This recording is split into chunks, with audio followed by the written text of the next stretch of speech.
नमस्कार मित्रों, मैं सतीश कुमार अपने YouTube चैनल सुख सागर सतीश मोटिवेशनल में आपका स्वागत करता हूं। और आज हम जिस टॉपिक पर चर्चा करने वाले हैं वो टॉपिक एक अलग ही है, जिसे हम आज संत मत कहते हैं, सत्संगी कहते हैं। उससे हम इतना नफरत क्यों करते हैं, या कह लीजिए कि दुनिया वाले सत्संग या संतों से इतनी नफरत क्यों करते हैं। हालांकि सत्संगी जीव बहुत ही ज़्यादा हैं इस दुनिया में, वो आस्तिक हैं, और कई नास्तिक होते हैं जिनकी आस्था बिल्कुल नहीं होती है किसी भी धर्म में या पूजा पाठ में। तो इसमें कौन सी ऐसी बात है संत मत में कि लोग इसको मानने से इनकार करते हैं। तो आज हम इस पर चर्चा करेंगे। शायद आपको वीडियो पसंद आए। अगर पसंद आए तो प्लीज़ लाइक, शेयर और सब्सक्राइब बिल्कुल कीजिएगा, और साथ में घंटी वाले बेल आइकन को भी दबाइए ताकि आने वाली वीडियो की हर खबर आप तक पहुंचती रहे। तो चलिए वीडियो शुरू करते हैं।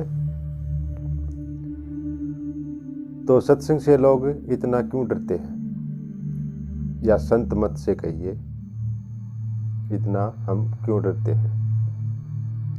हालांकि हम सब पूजा पाठ में काफ़ी आस्था रखते हैं, विश्वास रखते हैं, हमारी श्रद्धा अच्छी होती है, लेकिन फिर भी संत मत से इतना क्यों घबराते हैं, वहाँ जाने से हम क्यों डरते हैं। काफ़ी जो सत्संगी भाई बहन सत्संग में जा रहे होते हैं तो वो हमें पूछ भी लेते हैं, क्या सत्संग में चलेंगे आप? तो हम दूर से ही हाथ जोड़ते हैं, नहीं भैया, हम तो ऐसे ही अच्छे हैं। ऐसा क्यों होता है? क्या इसके बारे में आपने कभी विचार किया? शायद नहीं, क्योंकि संत मत एक बहुत ही धार्मिक पंथ होता है, एक अलग ही रास्ता होता है, जिसमें जीव संतों के अनुसार बताए गए मार्ग पर ही चलता है और नियम का पालन करते हुए आगे बढ़ते हैं। और सत्संग में सभी जीव प्यार व प्रेम से रहते हैं, अपनी मर्यादा में रहते हैं, और घर में भी प्यार, प्रेम व श्रद्धा विश्वास बना रहता है। वह संतों का इतना एतबार करते हैं, उनकी श्रद्धा पक्की होती है। जिसके मन में श्रद्धा होती है उनके काम भी अच्छे से चलते हैं और प्यार प्रेम बढ़ता ही जाता है। तो लोग सत्संग में जा करके सत्संग में प्रेम भाव से जाते हैं और वहाँ जाकर अपने सद्गुरु होते हैं उनके दर्शन करते हैं, प्रसाद चखते हैं, और फिर सत्संग के वचन सुनते हैं, और वचन सुनने के बाद अपने घर पर लौट कर आते हैं। तब अगर उनसे कोई अकारण या नासमझी के कारण अगर कोई गलत कार्य हो जाए या जानबूझकर भी कर दे, तो संसारी लोग उन पर अपनी नज़र टिकाए रहते हैं कि ये क्या करता है, और वो करते ही तुरंत उनको संदेश मिलता है, या कोई उनके सामने ही कह डालता है कि आपने ये क्या किया, आप तो अभी अभी सत्संग से लौटे हैं, तो आपने ये गलत कार्य कैसे कर दिया, ये तो आपकी मर्यादा के खिलाफ है। क्या यही कहा गया था सत्संग में? क्या गुरुजी ने इसका यही ज्ञान दिया था आपको? आप ऐसा कैसे कर सकते हैं, ये आपके लिए अच्छा नहीं है। तो वो ताना मारते हैं। हालांकि वो ताना सुनकर हमें संभलना होता है, हमें बुरा नहीं लगना चाहिए, क्योंकि ये ज़रूरी है। जब भी हम कोई गलत कार्य करते हैं तो हमें खुद नहीं पता होता कि ये गलत है, लेकिन जो दूसरा होता है, हमको देख रहा होता है, वो अच्छे से पहचान लेता है कि ये कार्य बुरा है, इससे बुराई फैलती है। एक बात और बताना चाहूँ मैं आपको कि जो हमारे अंदर कमियां हैं उसे हम देख पाते हैं?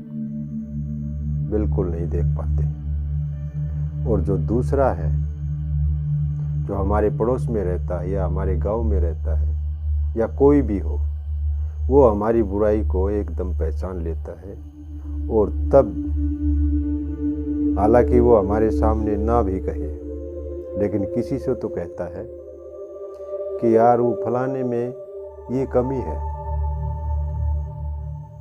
अगर ये कमी ना हो तो वो अच्छा है। और वही बात जब हम तक पहुंचती है तो हम उसे शुक्रिया अदा कहने के बजाय हम उसके गले ही पड़ जाते हैं कि तूने ये मेरे बारे में क्या कहा, तूने मेरा क्या देख लिया। हालांकि हमें उसका शुक्रिया अदा करना चाहिए कि आपका भला हो, आपने ये मेरी कमी मुझसे बताई। तो यहाँ पर हम गलती करते हैं, हमें उसका शुक्रिया अदा करना ही चाहिए। और हमें जब वो ताना मारते हैं तो उसको हमें सीरियस लेना चाहिए कि वास्तव में ये सच्चाई है कि हमारे जो सत्संग के नियम है, ये कार्य हमारे लिए नहीं है, ये उसके विरुद्ध है। और वहीं दूसरी ओर जब हम कभी किसी मंदिर या मस्जिद में कहीं भी जाते हैं पूजा पाठ करने के लिए, तो वहाँ पूजा पाठ करके जब वापस लौट कर आते हैं, कोई कुछ भी करता रहे, तुरंत कोई भी कार्य करे, सही या गलत, उसे कोई भी कुछ ताने नहीं लगेंगे, क्योंकि वहाँ कोई मर्यादा ही नहीं है, वहाँ कोई नियम का पालन ही नहीं है, ना कोई नियम को मानता है। इसीलिए लोग सत्संग से या संत मत से इतना घबराते हैं, क्योंकि वहाँ एक नियम होता है, वहाँ उसकी पालना अवश्य ही करनी होती है, तभी कुछ फायदा होगा, तभी कुछ आपके अंदर बदलाव आएगा, तभी आपका कोई सुधार होगा। तो ये बातें हैं जो हमें बिल्कुल ध्यान से सुननी चाहिए। इसीलिए लोग सत्संग से इतना डरते हैं, इतना घबराते हैं, क्योंकि वहाँ एक नियम है और नियम के अनुसार ही संत मत चलता है। अगर नियम ना हो तो हम कुछ भी कार्य करते रहें, फिर क्या फ़र्क होगा एक सत्संगी और एक आम इंसान में, या एक संत मत या एक आम इंसान में। यही अंतर होता है एक संत मत में। संत मत में सभी एक नियम से चलते हैं और उस नियम का जो पालन करता है वही एक सत्संगी या संत मत में चलने के लायक हो पाता है। तो दोस्तों, वीडियो को लाइक, शेयर, कमेंट अवश्य करें और आपके अपने पसंदीदा जो भी टॉपिक हैं जिनके बारे में आप जानना चाहते हैं तो उनके बारे में हमें अवश्य लिखें और चैनल को सब्सक्राइब करें, लाइक अवश्य करें और कमेंट भी करें। मैं आपको दोबारा फिर से कह रहा हूँ। और आज के लिए इतना ही। नमस्कार।